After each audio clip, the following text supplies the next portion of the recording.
Coming into this election, the markets felt that the centre-left would have performed much better, and the chances of forming at least a coalition strong enough to be able to keep to the principle of the EU in terms of keeping the pressure on costs would have won the order of the day. What we found is the surprise swing vote suggests that the voters have voted very much against austerity, very much against what is taking place within Italy in terms of its government.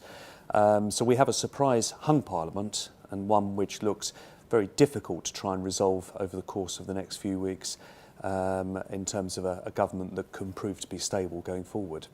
Well, as we've entered into different stages of this European crisis, it started obviously with the banks and then moved to the sovereign market.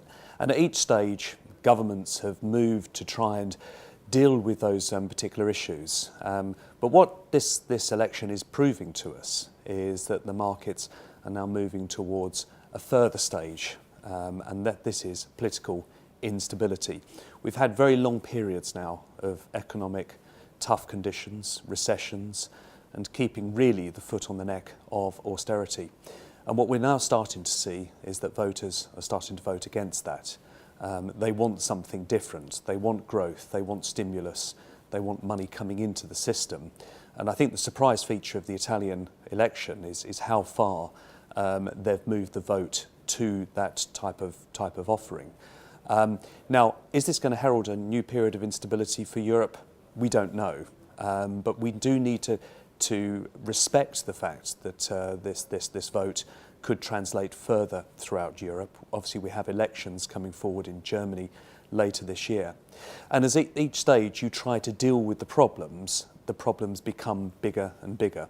And political instability is going to become a very tough issue for the EU to deal with should we start to get governments coming in with leaders with completely different agendas to that of the EU.